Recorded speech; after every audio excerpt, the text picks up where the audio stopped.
My project confronts how the state of Washington has been sentencing people to not just prison, but to a lifetime of debt, including interest.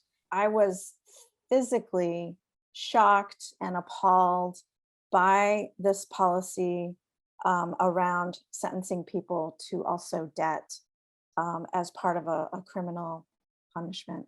And I thought that this policy is entirely unconscionable, and yet nobody knows about it. And so at that at that time, I had this dual set of skills, legal and visual multimedia storytelling. I'm like, I got to do something about this. This is ridiculous. Nobody knows about it, and people need to know about it. And so that started a very long journey um, towards where really I am today with living with conviction. You come into being a lawyer thinking that, oh, you're going to do so much good, but not all the law is good. And there's a ton of bad law. There's a ton of really bad law. I got invited into a coalition of about 25 organizations who are advocating for legislative reform starting in January of 2017. And everybody wanted these stories to share with legislators and staff of legislators. I very quickly edited it all down, but basically created double-sided postcards that had a portrait and somebody's quote and a small summary. Basically, the ACLU, the Statewide Poverty Action Network, a whole bunch of different organizations purchased the magazine and postcards and mailed out to various state legislators. In 2017, the bill failed. The same coalition came together in 2018. And again, the content, the stories that I had collected were then disseminated because they're, to new legislators, et cetera. And in that respect, we were successful in getting, dropping the 12% interest on some of the LFOs for people convicted after June 7, 2018. I got an email from a lawyer who I had never met, who said, he said, thank you so much for sharing, for living with conviction and sharing your stories. But for these stories, the legislature would not have finally taken up LFO reform. It was absolutely remarkable. All I did, was the labor. It's the stories. People need stories. And that's the role that stories play in legal advocacy and social change. As an attorney licensed in the state, I feel like I'm part of the system. I'm part of the problem. I was ignorant of this really horrific policy.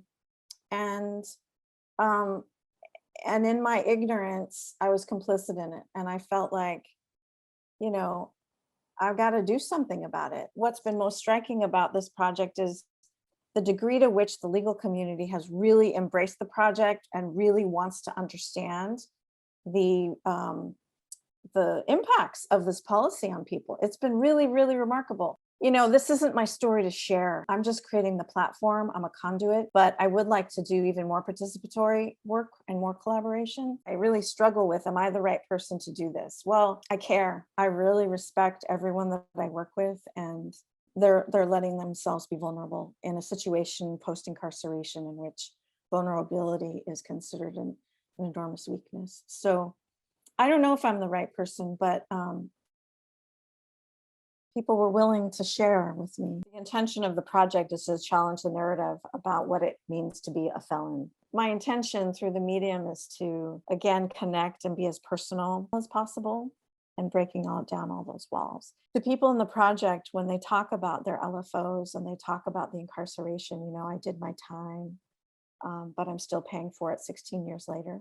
We all assume that you can do your time and then move on, but that's not how the system is built, and that's what we don't know. Every single person in the project said, I have no problem being charged some money for costs that I have caused other people to incur. To a great extent, it's the interest, but it's also the barbaric arrest of people when they miss a payment. LFOs are funding the criminal justice system and paying in part for judges' salaries. It's paying for law clerk salaries and court clerk salaries and the bailiffs, et cetera, et cetera. So there's a huge disincentive for reform from within the system. one of the lobbyists for LFO reform, said the state is paying dimes to collect pennies. Living with Conviction is a platform that I've created for people with LFOs to share their story. Basically, I focused on bringing photography exhibit to communities throughout the state. It's been in law schools, it's been in community centers. Along with the photography exhibit, I've always also had a community conversation, and that community conversation is built into the project in order to further confront and pull down that invisible wall that exists between the 1/3 of the population that has criminal records and the 2/3 that doesn't. Those invisible walls are not serving us. It's not serving anybody. And so the community conversation aspect of it is an opportunity for about 4 to 5 people in the project to share their story with the community surrounded by the photography exhibit.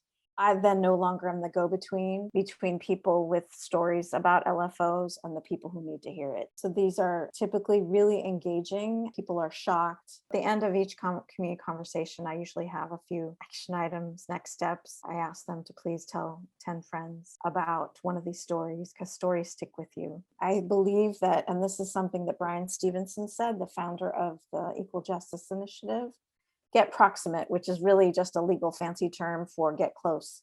When you're close to people and you start to listen to them and you look in their eyes, you recognize each other. The most simple goal is that people know about LFOs and they care and they want to change the law. I want people to be outraged and do something about it. And that doing something about it is telling all your friends, and then as the legislature is going to continue to do more reform, to step up and use your voice. If you're in a position to influence a hiring policy within your employer's company, second chance hiring, not just donating, but like actively engaging.